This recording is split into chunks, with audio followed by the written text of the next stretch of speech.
하고 오늘 출애굽기강의 40번째 시간 말씀드리겠습니다. 내 계명을 지키는 자에게는 천대까지 은혜를 베푸느니라. 도둑질하지 말라 말씀드리도록 하겠습니다. 하나님께서 우리에게 도둑질하지 말라는 명령을 주셨습니다. 도둑질하지 말라는 것은 하나님께서 모든 우주 만물의 주인이시기 때문에 하실 수 있는 말씀입니다. 바로 하나님은 창조주가 되시고 영원하신 주인이 되십니다. 우리가 예수를 믿는다고 하고 우리가 하나님의 자녀다 이렇게 우리가 고백하신다면은 반드시 여러분은 이 우주 만물의 주인은 하나님이라는 것을 고백하고 인정하셔야 됩니다. 시편 기자는 이것을 이렇게 말씀해 주고 있습니다. 시편 24편 1절에서 2절 말씀을 보겠습니다. 시작. 땅과 거기에 충만한 것과 세계와 그 가운데에 사는 자들은 다 여호와의 것이로다. 여호와께서 그 터를 바다 위에 세우시비어 강들 위에 건설하셨도다. 아멘. 아멘. 땅에 있는 것, 땅에 충만한 것, 그 가운데 있는 모든 것들은 다 여호와의 것이라고 말씀해 주고 있습니다. 왜냐하면 하나님께서 그 모든 것을 세워주셨기 때문입니다. 하나님께서 주인이시기 때문에 하나님께서 창조하신 것을 사람들에게 나누어 주는 것 역시 하나님의 주권으로 하나님이 가지고 계십니다. 그래서 여러분들이 한 가지 분명하고 확실하게 기억하실 게 있다면은 이것입니다. 바로 우리가 가지고 있는 모든 것, 내가 지금 소유하고 있다고 믿는 것들, 근데 진정한 의미에서 우리 인간은 이 세상에 그 어떤 것도 주인이 될 수 없다는 것을 여러분들이 기억하셔야 됩니다. 왜 우리가 신앙생활을 하면서 문제가 생길까? 어려움이 생길까? 왜 우리가 믿음 생활하면서도 하나님 뜻대로 살지 못할까? 바로 여기에서 우리가 문제가 생겼기 때문입니다. 하나님은 그분의 주권을 가지고 계시고 그분의 권위를 가지고 계시고 그분만의 질서를 가지고 계십니다.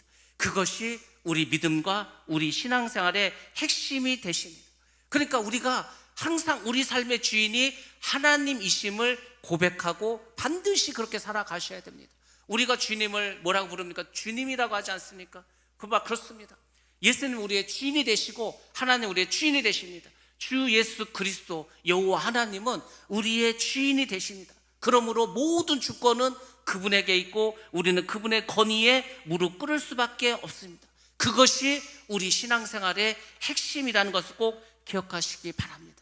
여러분의 삶의 주인도 여러분이 아니시고 여러분이 가지고 있는 그 많은 재산들도 여러분 것이 아니고 여러분의 자녀도 여러분 것이 아니라는 겁니다. 근데 그것이 자꾸 내 거라고 생각을 하니까 문제가 생기고 어려움이 찾아오는 겁니다. 교회의 주인은 누굽니까? 교회의 주인은 하나님입니다. 누구도 아닙니다. 그 어떤 사람도 교회의 주인이 될 수가 없습니다. 우리는 교회를 이루고 있는 지체고 이 교회의 머리는 하나님이시고 주님이십니다. 그것이 깨질 때 반드시 문제가 생길 수밖에 없습니다. 하나님은 단지 우리에게 주신 것이 있다면 우리에게 주신 것은 하나님 허락하신 것은 이 모든 것을 사용하고 관리할 수 있는 청지기의 직분만 주셨다는 겁니다. 그러니까 우리에게 소유권이 있는 게 아니고 우리는 그것을 관리하고 사용할 수 있는 청지기로서의 역할밖에 없다는 것을 여러분들이 기억하셔야 됩니다. 여러분의 생명도 여러분의 삶의 시간도 여러분의 자녀와 여러분의 물질 모든 것들도 여러분이 관리해야 할 것이지 진정한 여러분의 소유가 아니라는 겁니다. 그래서 여러분의 생명이 끝났을 때 여러분들 더 이상 시간을 가질 수 있습니까? 아닙니다. 그 시간이라는 것, 생명이라는 것은 하나님이 주시는 것이고 내 것이 아니기 때문에 하나님이 나의 생명을 가져가시면 나에게 생명은 사라지는 겁니다. 우리는 죽을 때 어떤 물질도 가져갈 수 없습니다. 10원 한 장 가져갈 수 없습니다.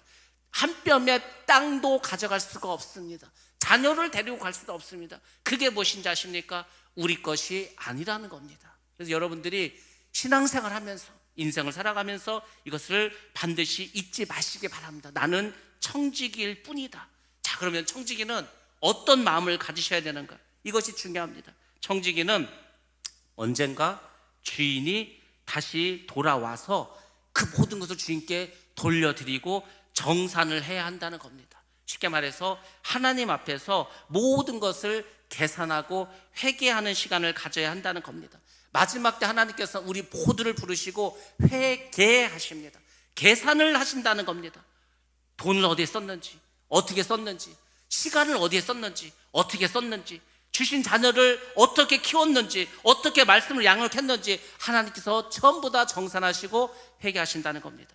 우리가 1년의 마지막 연말이 되면 연말 정산하지 않습니까? 교회에서도 회개 보고를 합니다. 그런 것처럼 우리 인생의 마지막은 하나님 앞에서 우리 모든 것을, 우리의 모든 청직의 삶을 다 그분과 정산을 해야 된다는 것을 여러분들 반드시 기억하시기 바랍니다.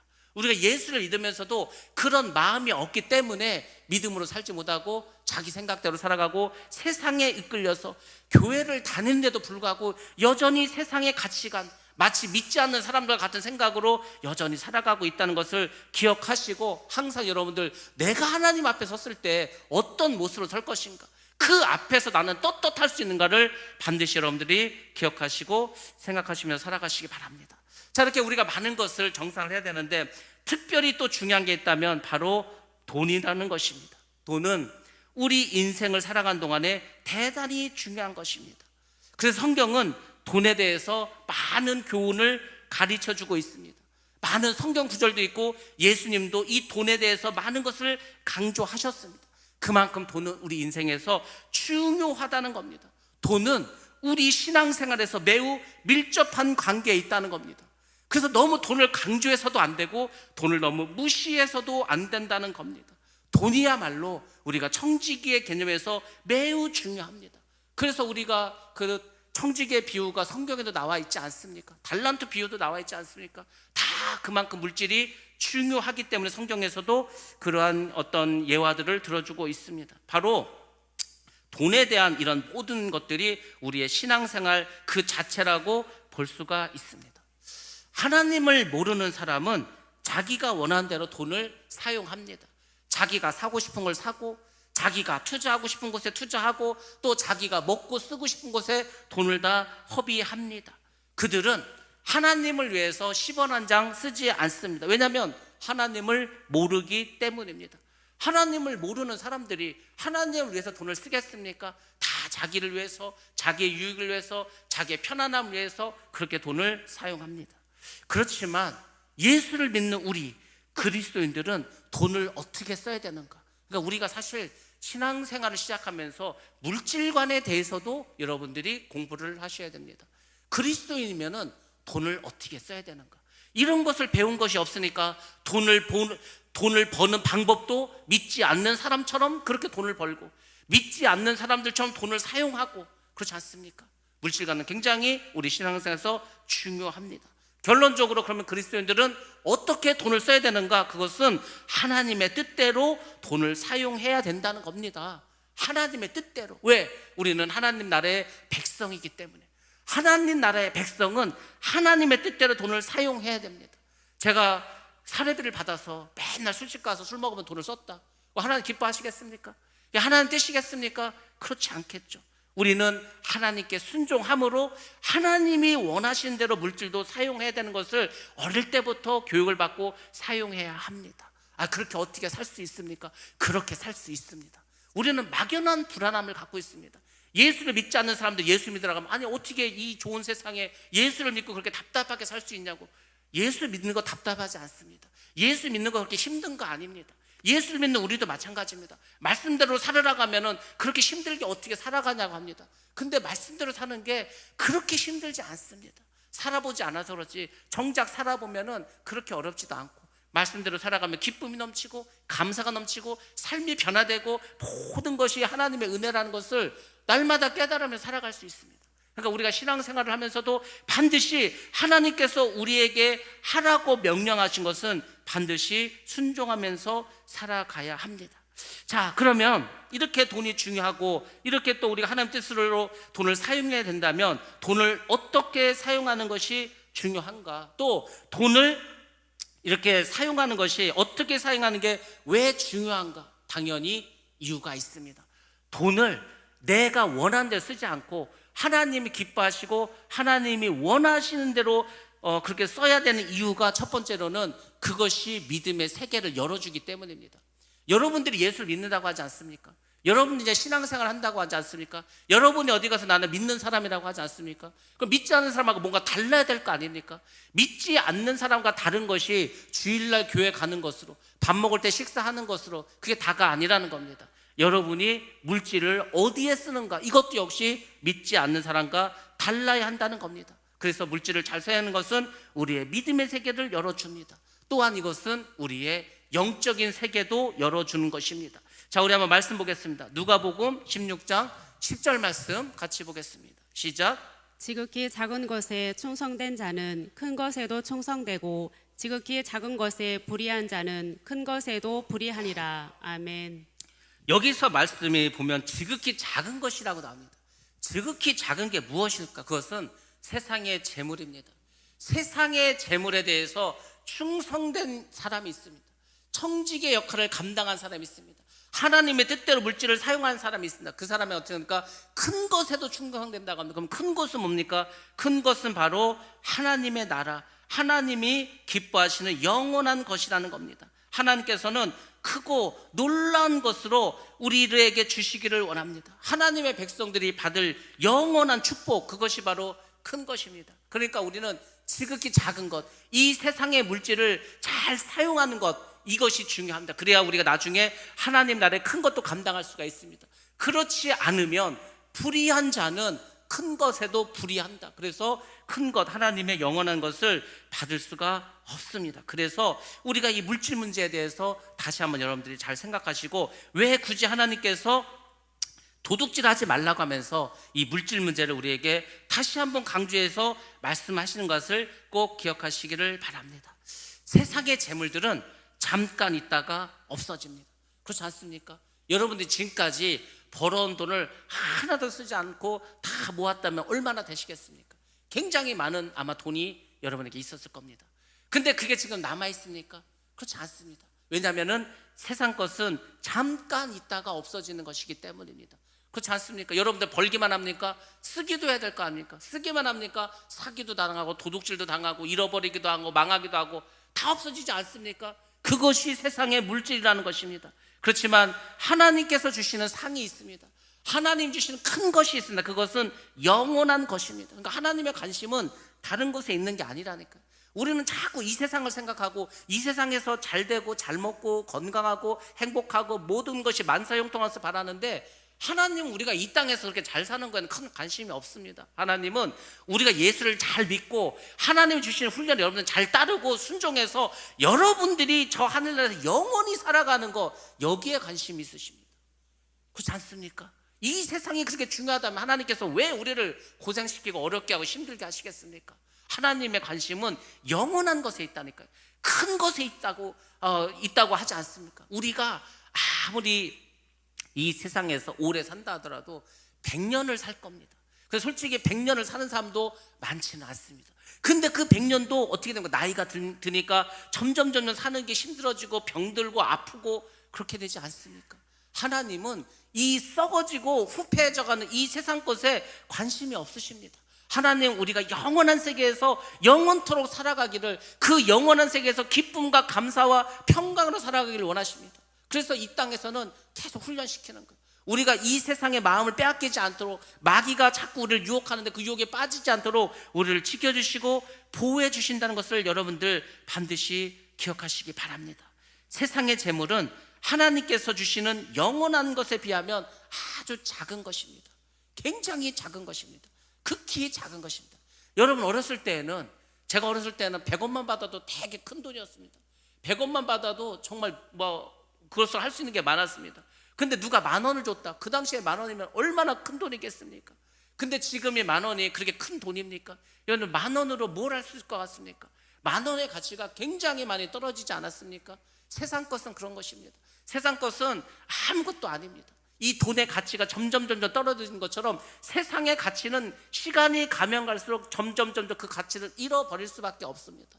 그러니까 여러분들이 이런 곳에서, 이런 세상의 물질관에서 벗어나셔서 자꾸 영원한 것, 하나님의 것, 기쁜 것들에 대해서 여러분들 관심을 갖고 살아가야 합니다. 그것이 그리스도인들에게 재물관을 어떻게 가져가는가에 대한 가늠자가 될 수 있습니다. 여러분의 믿음이 좋고 나쁘고 우리가 이제 달아봐야 될 거 아닙니까?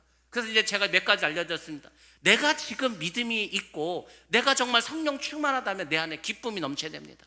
감사가 넘쳐야 됩니다. 근데 내 안에 기쁨도 사라지고 감사도 사라졌다. 그러면서 미움과 시기와 의심과 불만이 가득 차 있다. 그러면 내 믿음은 지금 툭 떨어져 있는 상태입니다. 우리가 신앙생활하면서 그런 어떤 믿음의 롤러코스터를 타고 있지 않습니까? 마찬가지로 물질관도 우리의 신앙을 가늠해 볼 수 있는 가늠자가 될 수 있습니다. 내가 하나님의 뜻대로 물질을 사용하지 않고 있다, 반드시 문제가 있는 거죠. 하나님은 훨씬 더 크고 영적인 것을 우리에게 주고자 하는데 우리가 작은 것에 충성하지 못하면 하나님 우리에게 큰 것을 맡길 수가 없습니다. 그래서 예수님께서는 더 나아가서 뭐라 말씀하셨냐면 하나님과 물질을 겸하여 섬길 수가 없다고 했습니다. 자꾸 사람들의 마음속에 이 물질이 우상이 돼버립니다. 그래서 이 물질이 하나님과 견주려고 합니다. 많은 사람들이 하나님보다도 물질이 더 높은 자리에 있는 것이 문제이지 않습니까? 그래서 주님께서는 이렇게 경고의 말씀을 해주고 있습니다. 마태복음 6장 24절 말씀 같이 보겠습니다. 시작. 한 사람이 두 주인을 섬기지 못할 것이니 혹 이를 미워하고 저를 사랑하거나 혹 이를 중히 여기고 저를 경히 여김이라. 너희가 하나님과 재물을 겸하여 섬기지 못하느니라. 아멘. 아멘. 우리가 마태복음 5장, 6장, 7장 산상순이지 않습니까? 이 산상순은 사실 십계명을 신약에 맞게 예수님께서 다시 재해석해 주신 말씀 굉장히 맞습니다. 그 재물관이 바로 이거지 않습니까? 너희가 하나님과 이 물질을 겸하여 섬길 수가 없다는 거죠. 왜? 그것이 너희들의 주인이 될 수 있기 때문에. 많은 사람들이 돈의 노예로 살아갑니다. 돈만 주면 무슨 일이든지 할 수 있는 거. 돈만 많이 주면 사람을 죽일 수도 있습니다. 돈만 많이 주면은 그렇게 믿었던 사람을 배신할 수도 있습니다. 우리가 영화나 드라마 이런 거 보면은 내가 돈을 얼마 주니까 저 사람을 죽여라, 죽이지 않습니까? 내가 너희가 돈을 이만큼 주니까 너 저 사람 배신하라, 배신하지 않습니까? 그것이 돈의 노예가 되는 것이고 그 사람에게는 돈이 주인이 된다는 겁니다. 그러니까 여러분들이 잘 판단해 보시기 바랍니다. 그렇게 해서 받은 돈을 잘 씁니까? 결국 허랑방탕한 곳에 도박을 하고 술을 먹고 방탕하고 다 잃어버리지 않습니까? 그리고 인생을 후회합니다. 그것이 마귀가 우리를 속이는 방법입니다. 그러니까 여러분들 이 그까짓 돈에 미혹당해서 믿음을 저버리고 사람을 배신하고 그리고 하나님을 떠나는 그런 우를 범하지 마시고 여러분들은 항상 하나님을 주인으로 섬기는 여러분 되시기 바랍니다. 주님께서 그것을 아시니까 우리에게 이렇게 말씀해 주는 거이지 않습니까? 많은 사람들이 돈을 위해서 살아갑니다. 돈을 위해서 살아가죠. 돈을 위해서 살아가서 엄청나게 돈을 벌기 위해서 연구를 합니다. 부동산을 연구하는 사람들, 주식을 연구하는 사람들, 코인을 연구하는 사람들 엄청나게 다 거기에 지금 막 빠져 있습니다. 어떻게 하면 돈을 더 벌 수 있을까 해가지고. 근데 여러분들 돈을 버는 것 같은데 한 방에 무너져 버립니다. 부동산이 뭐 오르기만 합니까? 부동산이 오를 거라고 생각해서 계속 빚을 내서 돈을 벌어서 막 부동산을 아파트 사고 땅을 사서 결국 망한 곳이 어딥니까? 일본이지 않습니까? 일본이 80년대 후반에 얼마나 거품이 많았겠냐면 일본이라는 나라 땅을 팔면은 미국을 다 사버린다고 했습니다. 심한 경우에는 동경 땅만 팔아도 미국 땅을 다 산다고 할 정도로 엄청나게 거품이 많았습니다. 그 당시에 도쿄에 10억짜리 아파트가 있어. 그럼 이 사람이 은행 가서 얼마를 빌릴 수 있는지 아십니까? 10억짜리 아파트가 있으면 13억도 빌릴 수가 있었습니다. 왜냐하면 은행에서는 어차피 지금 10억이지만 이게 계속 오를 걸 알고 있어. 그러니까 돈을 빌려다가 그걸 또 부동산을 사고 계속 거품이 꼈습니다. 주식도 마찬가지였습니다. 사기만 하면 올라. 그러니까 막 모든 것을 다 빌리고 사람들이 어떤 심리를 가지고 있냐면 이게 오를 거라고 생각하면은요 자기 돈만 써야 되는데 반드시 빚을 집니다. 반드시 빚을 져서 이번에 내가 왕창 한번 벌어보자. 근데 신기한 게 왕창 벌고서 그 손을 털지 못합니다. 왕창 벌었으니까 더 많이 벌 수 있을 것 같아. 더 재투자를 합니다. 그렇게 계속 올라가. 그리고 한 방에 거품이 꺼지면서 확 무너져 버립니다. 그래서 일본이 부동산이고 주식이고 다 반토막 나고 3분의 1만 남고 해서 그래서 지금까지 고통스럽게 살아가고 있지 않습니까? 제가 일본을 가봤더니 세상에 일본을 가니까 우리나라 뭐 한 90년대 온 것 같아. 간판도 그렇고 그냥 어떤 글씨도 그렇고 그냥 어떤 분위기 자체가 우리나라 옛날에 온 것 같습니다. 옛날에는 우리가 일본을 가면은 야 이런 선진국이 있을까? 어떻게 일본이 이렇게 잘 살까? 어떻게 이렇게 우리보다 뭐 이게 뛰어날까? 근데 그렇지 않습니다. 오히려 지금은 일본 사람들은 한국에 오면 놀랍니다. 야 한국이 이렇게 발전했지? 이렇게 모든 것이 자동화되고 일본은요 지금도 동전을 굉장히 많이 사용합니다. 우리 동전 씁니까? 우리 동전 쓰지도 않습니다. 카드 쓰고 스마트폰을 결제하지. 거기는 아직도 디지털이 안 되고 아직도 그냥 아날로그이기 때문에 모든 것이 우리가 볼 때는 불편합니다. 왜 그렇게 됐습니까? 한 번 실수해서, 여러분의 인생에서 한 번 물질의 투자를 잘못해서 그 실수 때문에 나도 고통당하고 우리 가족도 고통당하고 얼마나 많습니까? 남은 인생을 고통 가운데 살지 않습니까? 그래서 여러분의 물질관을 굉장히 보수적으로 가져가야 됩니다. 성경에 빗대어 살아가야 됩니다. 누가 뭐 하면 돈 된다, 누가 뭐 하면 된다. 여러분들 꼭 기억하시기 바랍니다. 누가 전화를 해서 이 땅을 사면 돈 번다, 이것을, 이 주식을 사면 돈 번다, 절대 속지 마시기 바랍니다. 그게 진짜 돈 벌 거면은 여러분에게 절대 그 정보를 안 주고 그 사람이 다 사버립니다. 그렇지 않겠습니까? 왜 알지도 못한 여러분의 전화를 해가지고 이 땅 사면 돈 벌고 이 주식 사면 돈 번다고 하겠습니까? 다 결국은 있는 재산 없는 재산 날리는 겁니다. 그렇게 해서 손해보고 그렇게 해서 사기당한 사람이 얼마나 많습니까? 그러니까 세상 사람들이 막 돈을 벌겠다고 거기에 온 정성과 시간과 노력을 다 투자하고 결국 한 방에 다 날려버리고, 그래서 뭐 노숙자가 되고 인생의 어떤 패배자가 되고. 왜 그렇습니까? 다 욕심 때문에, 전부 다 세상적인 어떤 가치관 때문에 그렇습니다. 돈을 위해서 살아가면 반드시 어려움을 당하고 결국에는 하나님을 떠나게 됩니다. 그리고 그 사람은 결코 하나님의 사람이 될 수가 없습니다. 그래서 여러분들이 물질관에 대해서 잘 기억을 하고 살아가야 합니다. 이것은 어린 아이들이든 어른이나 노인에게 다 마찬가지입니다. 자, 이렇게 이제 물질관을 여러분들이 가지고 계신다면 오늘 말씀을 한번 기억하셔야 됩니다. 오늘 말씀의 주제가 뭡니까? 도둑질하지 말라는 겁니다. 자, 그러면은 이 도둑질하지 말라고 했을 때, 그러면은 먼저 이 재산이라는 것을 생각할 때 합법적인 재산, 합법적으로 우리가 소득을 얻는 방법이 있을 겁니다. 그건 도둑질하는 게 아니겠죠. 합법적인 방법이 뭐가 있을까? 첫 번째로는 상속이나 선물을 받은 것입니다. 이스라엘의 족장이 있습니다. 아브라함이 있고 그의 아들 이삭이 있고 그의 아들 야곱이 있고 뭐 요셉이 있고 쭉 있지 않습니까? 그들은 어떻게 했습니까? 그 이스라엘 족장들은 자기가 가진 땅과 재물들을 자손들에게 어떻게 해서 상속했습니다. 그럼 자녀들은 부모님 주신 그 재산을 가지고 일평생을 자기 개인소로 삼고, 그리고 어떻게 합니까? 다시 자기 자녀에게 상속을 해 줍니다. 그러니까 성경은 사유재산을 인정해 주는, 그게 성경적인 겁니다. 공산주의가 왜 비성경적이냐면, 공산주의는 사유재산을 인정하지 않습니다. 그래서 문제가 되는 거죠. 성경은 사유재산을 인정하고 철저하게 그 권리를 보장해 줍니다. 자, 두 번째로는 무엇이 합법적인 재산인가? 자기의 손으로 수고해서 얻은 정당한 이익을 말합니다. 에베소서 4장 28절에 보면 자기 손으로 수고해서 선한 일을 하라고 말해주고 있습니다. 그러니까 성경은 자기 손으로, 자기 노력으로 땀을 흘려서 그렇게 돈을 벌고 그렇게 재산을 가지라고 그렇게 우리에게 말씀해주고 가르쳐주고 있습니다. 그리고 사도 바울은 좀 더 구체적으로에게 말씀을 주고 계십니다. 자, 우리 말씀 보겠습니다. 데살로니가후서 3장 10절부터 12절 말씀을 같이 보겠습니다. 시작. 우리가 너희와 함께 있을 때에도 너희에게 명하기를 누구든지 일하기 싫어하거든 먹지도 말게 하라 하였더니, 우리가 들은즉 너희 가운데 게으르게 행하여 도무지 일하지 아니하고 일을 만들기만 하는 자들이 있다 하니, 이런 자들에게 우리가 명하고 주 예수 그리스도 안에서 권하기를 조용히 일하여 자기 양식을 먹으라 하노라. 아멘. 아멘. 사도 바울이 들었다는 것, 너희 가운데 게으르게 행하여 도무지 일하지 아니하고 일을 만들기만 한 자들이 있다는 거죠. 그 이런 자들에게 우리가 명하고 주 예수 그리스도 안에서 권하기를, 뭐라고 권합니까? 조용히 일하여 자기 양식을 먹으라, 일하라는 겁니다. 조용히 일하라는 것입니다. 오늘 우리가 새벽 예배에도 비슷한 말씀을 드렸습니다.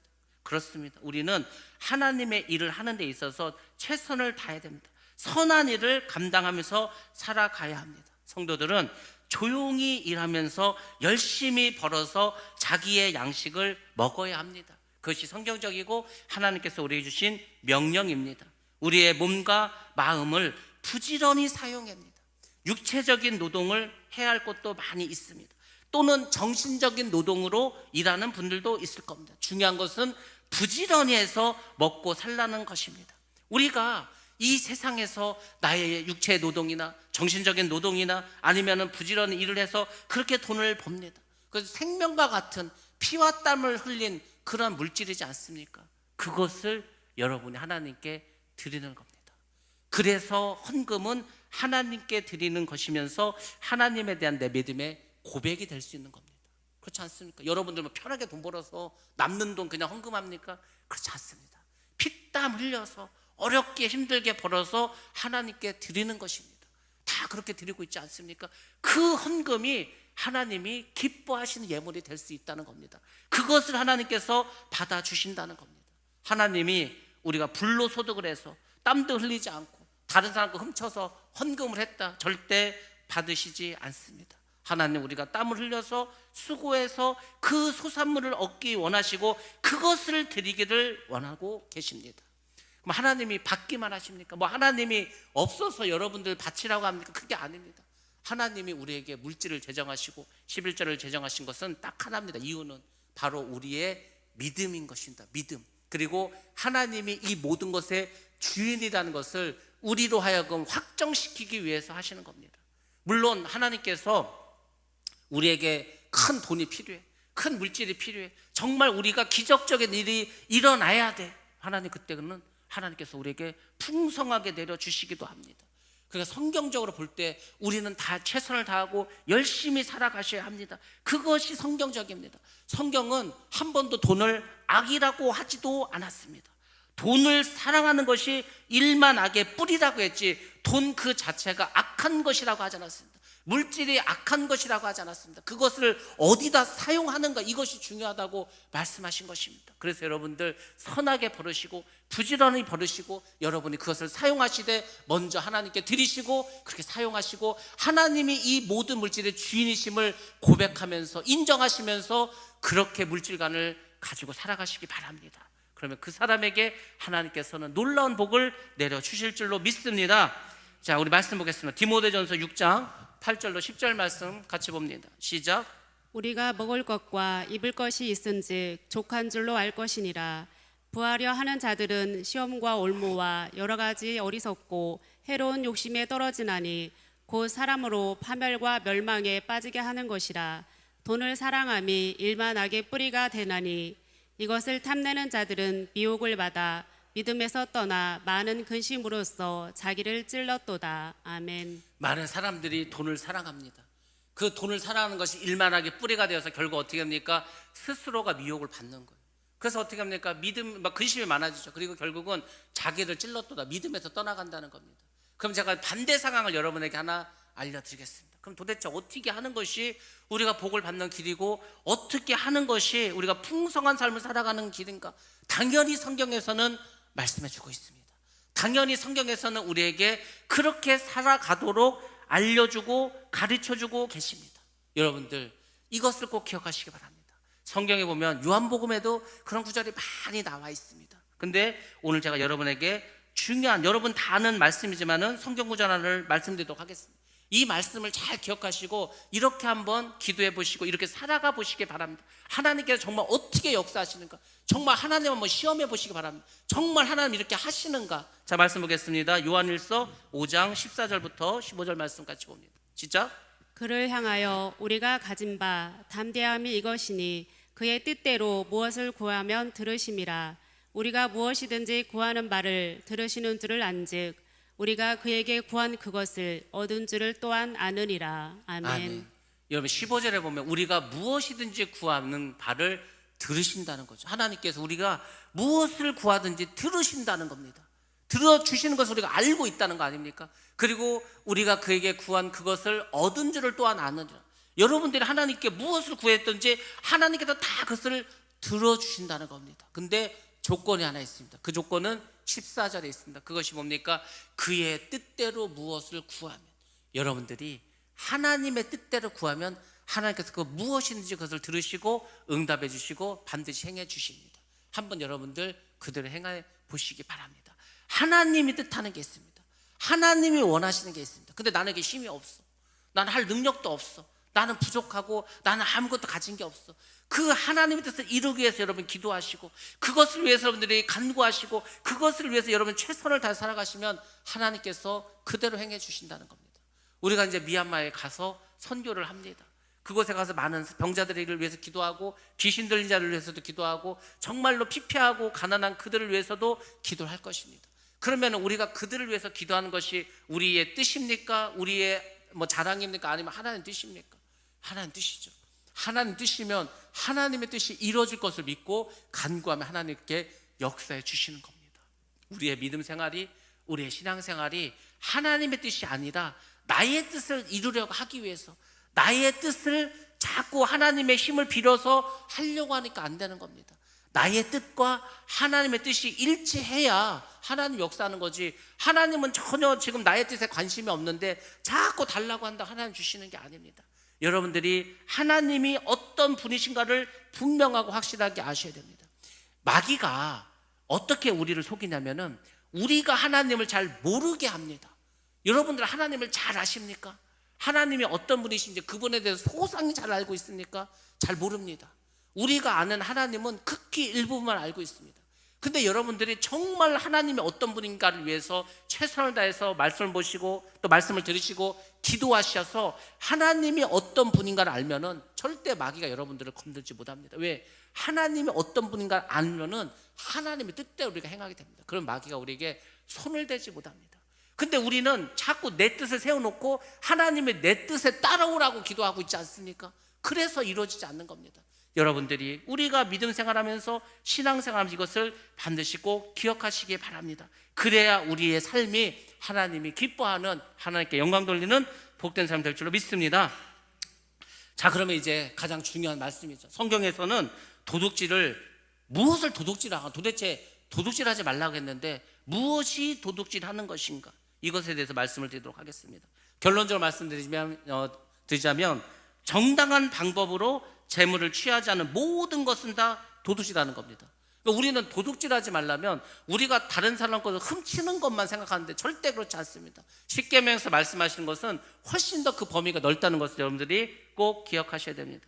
그래서 첫 번째 도둑질이 무엇인가는 말 그대로 남의 것을 훔치는 것입니다.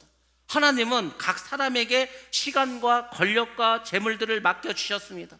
그래서 모든 사람들은 하나님께서 주신 그 소유물을 관리할 기회를 가지고 있습니다. 그게 이제 청지기라고 하지 않았습니까? 근데 이때에 각 사람에게 재물을 얻을 수 있는 능력이나 기회는 하나님이 다르게 주셨다는 것을 여러분들 기억하시기 바랍니다. 우리는 평등한 그런 것이 아닙니다. 천국은 평등한 곳이 아니고 이 땅도 평등한 것이 아니고 하나님의 뜻도 평등해 있지 않습니다. 여러분 잘 기억하셔야 됩니다. 하나님은 누구에게는 5달란트, 누구에게는 2달란트, 누구에게는 1달란트 주셨다는 것을 반드시 기억하시기 바랍니다. 왜 시기 질투가 일어나는가? 하나님 왜 저 사람은 5개 주고 나는 2개 줬습니까? 5개 받은 사람은요 훨씬 더 많은 일을 해야 됩니다. 왜 그런지 아십니까? 5달란트 받은 사람은 5달란트를 남겨야 칭찬받는 겁니다. 2달란트를 받은 사람은 2달란트만 남겨도 칭찬을 받습니다. 근데 자꾸 왜 나는 2달란트 줬냐 이거, 저 사람은 5달란트 주고. 여러분들 5달란트 받은 사람은 훨씬 더 힘들고 어렵습니다. 근데 왜 그걸 가지고 자꾸 말을 합니까? 그냥 하나님이 그 사람에게 주신 기회와 그 사람에게 주신 재능과 그 사람에게 주신 능력은 우리가 감히 뭐 이렇게 말하고 할 그런 차원이 아니라는 것을 여러분들이 인정하셔야 됩니다. 자, 이렇게 소유의 양은 사람마다 다 다릅니다. 근데 내가 그것을 자꾸 다른 사람 가지고 가져가려고 그래. 다른 나라에 있는 걸 가져가려고 그래. 다른 나라에 있는 것을 가져가려는 게 전쟁이지 않습니까? 다른 가정에 있는 것, 다른 개인에게 있는 것을, 다른 사람의 사유재산을 자꾸 가져가려고 해. 하나님 그걸 다 인정해 줬는데 그것이 바로 도둑질이라는 것입니다. 그런 사람들은 다른 사람의 사유재산을 훔치는 것이기 때문에 도둑질이 되는 겁니다. 그런 거 하지 말라는 겁니다. 자, 여기까지 우리가 이해가 되죠. 다른 사람 걸 훔쳤으니까 도둑질 하지 말라. 맞죠? 조금 더 이제 범위가 확대됩니다. 두 번째는 뭐냐면 몰래 훔치는 거 말고도 강포하는 것도 도둑질하는 것이라고 말했습니다. 강포함이라는 게 뭡니까? 강도가 강제로 뺏는 겁니다. 깡패가 지나간 학생들 두들겨 패가지고 돈을 뺏어가. 그것도 역시 뭡니까? 도둑질하는 거라는 거죠. 얘가 줬는데요. 그냥 좋아서 줬습니까? 달라고 협박을 하고 막 칼을 들이미니까 그 준 거 아닙니까? 그것이 바로 강포라는 겁니다. 이런 강포는 단지 칼을 들이대서 다른 사람의 것을 빼앗아 가는 게 아니라 사실은 이제 불법적이지만은 자기가 가지고 있는 권력과 힘으로 아니면 국가의 법에 의해서 백성들을 행포하고 또 국민들을 힘들게 하는 것들도 전부 다 여기에 해당됩니다. 그래서 세례 요한이 이렇게 말해주고 있습니다. 누가복음 3장 14절 말씀 같이 한번 보겠습니다. 누가복음 시작. 군인들도 물어 이르되 우리는 무엇을 하리이까 하매 이르되 사람에게서 강탈하지 말며 거짓으로 고발하지 말고 받는 급료를 족한 줄로 알라 하니라. 아멘. 아멘. 이 당시에 예수님 시절에 군인이면 얼마나 권력기관입니까? 세리가 얼마나 권력기관입니까? 그러니까 뭐죠? 너희들이 그 급료가 정해져 있다는 거, 그걸로 족하라는 겁니다. 근데 그걸로 족합니까? 내가 가지고 있는 권력이 있는데, 권한이 있는데, 그러니까 이 일반 백성들에게 가가지고 불이하게 그것을 막 빼앗아 갑니다. 그런 것이 역사적으로 얼마나 많았습니까? 우리나라도 저 외국도 동서고금을 막론하고 이런 국가에서 하는 행포라든지 아니면 독재자들의 행포들은 엄청나게 많이 있었습니다. 이런 것으로 백성들이 고통을 당한다. 그것도 행포라는 겁니다. 그것도 역시 도둑질이라는 것입니다. 또 도둑질 이런 것도 포함됩니다. 남에게 사람들에게 속여서 물건을 팔어 폭리를 취하는 거겠죠. 거짓말로 선전하고 과대 광고를 해서 구매자들의 심리를 이용해서 폭리를 취했다. 100원이면 살 수 있는 것만 1000원에 팔았어. 뭐 과대 광고를 해가지고 이 약만 먹으면 바로 뭐 1kg가 빠지고 일주일 지나면 10kg가 빠지고 막 해가지고 그것도 역시 다 도둑질하는 거라고 성경은 말하고 있습니다. 그 다음에 뇌물이 있습니다. 자기의 이익을 위해서 다른 사람에게 손해를 주는 거. 그러니까 뇌물을 주지 않겠습니까? 뇌물 주는 것도 도둑질하는 겁니다. 정당한 방법이 아니라는 겁니다. 받는 사람이나 주는 사람이나 동일하게 도둑질한 거라고 성경은 말씀해주고 있습니다. 세 번째로는 정당한 수고 없이 재물을 모으는 겁니다. 일을 하나도 하지 않고 뺀질뺀질 거리면서 시간만 떼어서 월급을 받았다. 그게 뭐 좋은 게 아닙니다. 그거는 도둑질한 겁니다. 성경적으로 보면은 그건 역시 도둑질한 겁니다. 도박을 했다. 도박을 해서 남의 것을 커져 얻으려고 했다. 역시 그것도 성경은 뭐라고 말합니까? 도둑질한 것이라고 이야기를 합니다. 그래서 도둑질한다는 것은 범위가 굉장히 넓습니다. 근데 진정한 도둑질이 있습니다. 네 번째입니다. 그것은 하나님 앞에서 도둑질하는 겁니다. 우리가 하나님 것을 도둑질하는 것은 사실은 죄가 됩니다. 근데 이렇게 죄를 범하면서도 내가 죄라는 것을 생각하지 못합니다. 그것이 문제죠. 믿지 않는 사람은 하나님 알지도 못하고 하나님을 믿지도 않으니까 뭐 죄라고 생각하지 않겠죠. 그렇지만 우리가 예수를 믿고 우리는 하나님 나라의 자녀고 하나님 나라의 백성이라면 하나님의 것을 도둑질하는 것은 죄라는 것을 반드시 기억하셔야 됩니다. 그 대표적인 것이 탐욕과 낭비입니다. 탐욕과 낭비. 자, 그러면은 무엇이 탐욕이겠습니까? 하나님의 주권에서 벗어나서 물질을 모으려는 것이 전부 다 탐욕입니다. 하나님은 우리에게 땀 흘려서 돈을 벌으라고 했습니다.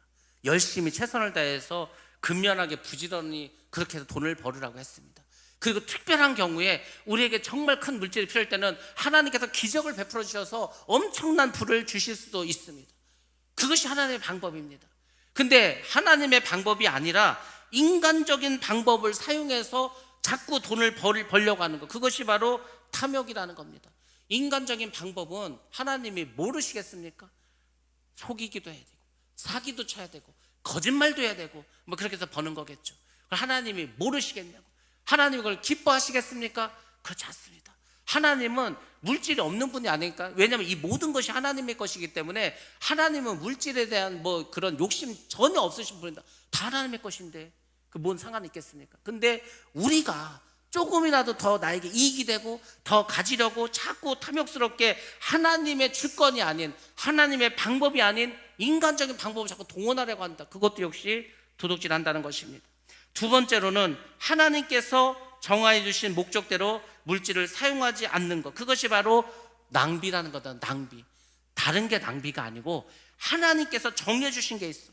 하나님께서 이 일을 하라는 목적이 있어. 그대로 물질을 사용하지 않는 것은 전부 다 낭비라는 겁니다. 특별히 죄악된 일에 재물을 낭비하는 것, 그것은 방탕한 죄지 않겠습니까? 하나님은 우리에게 물질을 주시면서 이 물질을 선한 곳으로 좋은 곳에 사용하기를 원해서 주셨을 거 아닙니까? 근데 이것을 전혀 하나님의 계획도 아닌 하나님 원하신 방법도 아닌 곳에 써버리게 된다. 그것은 결국은 재물을 낭비하는 것이고 하나님께 죄를 진다는 것입니다. 성경은 하나님께 믿음으로 헌금을 바치지 않았을 때도 역시 도둑질로 봅니다. 그래서 우리가 잘 아는 말라기서에서 이렇게 말씀해 주고 있습니다. 말라기서 3장 8절과 9절 말씀 같이 한번 보겠습니다. 말라기 3장 8절과 9절 말씀입니다. 시작. 사람이 어찌 하나님의 것을 도둑질하겠느냐? 그러나 너희는 나의 것을 도둑질하고도 말하기를 우리가 어떻게 주의 것을 도둑질하였나이까 하는도다. 이는 곧 11조와 봉헌물이라. 너희 곧 온 나라가 나의 것을 도둑질하였으므로 너희가 저주를 받았느니라. 아멘. 구약의 마지막 성경이 말라기지 않습니까? 구약의 마지막 시대는 이게 율법은 있으니까 지켜야 될 것 같고, 그러니까 이제 사람들이 어떻게 되냐면은 하나님께 이제 제물을 바치는데, 성경은 뭐라고 말해주죠? 저먹고 흠없고 깨끗한 것으로 바치라고 하는데 병들고 절고 어차피 죽을 거 이런 거 갖다가 제물을 바쳤습니다. 하나님께서 성문을 닫아버리라는 거예요. 너희들의 그 제사 지낸다는 그 짐승을 태우는 그 기름 냄새 자체를 맡기도 싫다는 겁니다. 그렇게 오염되고 변질돼 버렸습니다. 그리고 하나님께서는 400년 동안 더 이상 말씀하지 않습니다. 하나님의 것으로 드려야 되는데, 물론 우리도 마찬가지로 드려야 된다는 거 압니다. 근데 이게 이제 아까운 생각이 드는 거예요. 이 아까운 생각이 들었다는 것 자체가 내가 지금 믿음이 연약해졌다는 거예요. 믿음 있을 때는 어떤지 아십니까? 믿음 있을 때, 제가 막 믿음이 좋을 때는, 학생 때만 돈도 별로 없었는데 하나님께 막 뭘 자꾸 드리고 싶어. 그러니까 돈만 생기면 막 드리고 싶어. 근데 막 없어. 그러면은 차비까지도 막 드린 적이 있습니다. 부흥회를 갔는데 돈도 없어. 근데 막 정말 이걸 하나님의 일에 막 써야 돼. 그래서 뭐 어떻게 했습니까? 차비까지 막 회수권까지 다 헌금하고 집에 걸어갔습니다. 근데도 마음이 기뻤어. 왜? 그때 성령 충만하고 은혜 충만하고 하나님에 대한 사랑으로 가득 찼으니까. 그것이 믿음입니다. 근데 뭘 하나님께 드리려고 하는데, 이걸 드려야 되나 말아야 되나, 이렇게 갈등을 느낀다. 벌써부터 내 마음속에서 문제가 생겼다는 겁니다. 근데 그것을 하나님이 알고 계신다는 거죠. 우리는 하나님 앞에서 물질에 있어서 떳떳해야 됩니다. 이게 쉽지 않습니다. 제가 말씀드렸잖아요. 그 어떤 신하가 1만 달란트를 탕감을 받고 그 100데나리온을 꺼간 사람을 붙잡고 흔들고 막 때렸다고 하지 않습니까? 그만큼 이 물질의 문제가 우리 삶에서 쉬운 문제가 아닙니다. 쉬운 문제가 아니니까 하나님께서 참 얼마나 철저하시냐면, 어려운 거, 결코 쉽지 않은 문제들을 버리라고 하고 고치라고 합니다. 그래서 우리가 때로는 신앙생활하는 게 어려울 수도 있어. 근데 왜 버리라고 하셨을까를 한번 생각해 보셨습니까? 그거를 버리는 순간 여러분에게는 하늘의 평강이 임합니다. 하늘의 기쁨이 임합니다. 하늘에 대한 소망으로 가득 찹니다. 하늘에 대한 소망으로 가득 차면은 이 세상께 우스워지기 시작합니다. 부러울 것도 없습니다. 누가 이렇게 뭐 돈을 벌었대, 승진했대, 뭐 그런가 보다 그냥 축하해주고 전혀 부러워하지 않습니다. 왜? 다 썩어지고 없어질 걸 알기 때문에. 저 하늘에서 나의 상급이 크고 또 나의 생각이 많을 것을 알기 때문에. 그것이 우리가 신앙생활이고 믿음생활이지 않겠습니까? 그러니까 여러분들이 하나님 앞에서 이 물질간에 떳떳해질 수 있도록 항상 그렇게 믿음생활을 잘 하셔야 됩니다. 자신의 것이 하나님의 소유임을 인정하지 않는 사람은 거듭난 사람이 아닙니다. 우리가 예수를 믿고 죄사함을 받아서 거듭났다고 하지 않습니까? 그러니까 거듭난 사람은 물질 문제에 대해서 이렇게 하나님 앞에서 떳떳하지 못한 행동을 하지 않습니다. 성도는 어떤 방법으로 돈을 받았든지 헌금을 통해서 모든 것이 하나님의 것임을 고백하면서 살아가야 합니다. 그것이 하나님 앞에서 도적질하지 않는 겁니다. 이 8계명은 우리에게 많은 것을 말씀해 주고 있습니다. 8계명은 굉장히 범위도 광범위합니다. 근데 이 8계명을 사람들이 많이 어기게 됩니다. 그 이유가 뭔지 아십니까? 어디서 문제가 있는지 아십니까? 처음에 이 죄를 졌을 때, 처음에 범죄했을 때는 양심의 가책을 느낍니다. 근데 이것이 계속 되다 보면은 액수도 커지고 자꾸 합리하게 됩니다. 그래서 그 말이 진리입니다. 뭡니까? 바늘도둑이 소도둑 된다. 그러니까 하나님 앞에서 처음엔 작은 거를 훔쳤어. 처음엔 조금 어떤 양심의 가책도 있었어.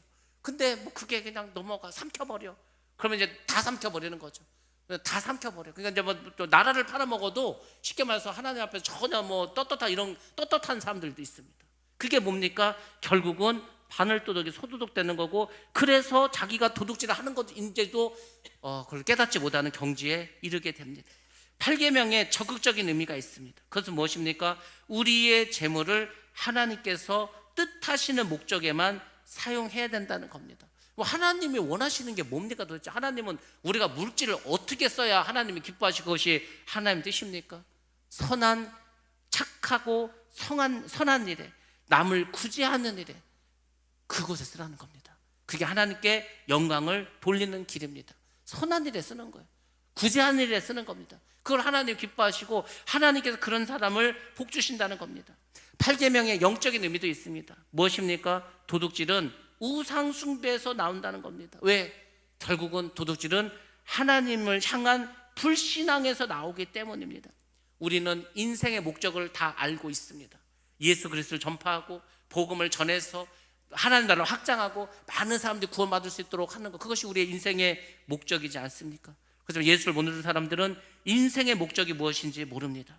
인생의 목적이 무엇인지 모르니까 하나님 앞에서 도둑질하면서 살아갑니다. 시간도 물질도 자기 삶도 다 도둑질하면서 그렇게 살아가고 있습니다. 여러분들, 하나님을 바로 아시기 바랍니다. 하나님께서 우리에게 필요한 것은 마땅히 주신다는 것을 믿으시기 바랍니다. 그리고 우리의 마음과 삶 속에서 도둑질이 사라질 수 있도록 기도하시기 바랍니다. 여러분들이 정말 하나님 앞에서 청지기 삶을 잘 감당하셔서 주님 앞에 섰을 때 잘하였도다, 착하고 충성된 종아, 이런 칭찬을 받게 되시기를 주님의 이름으로 축원합니다.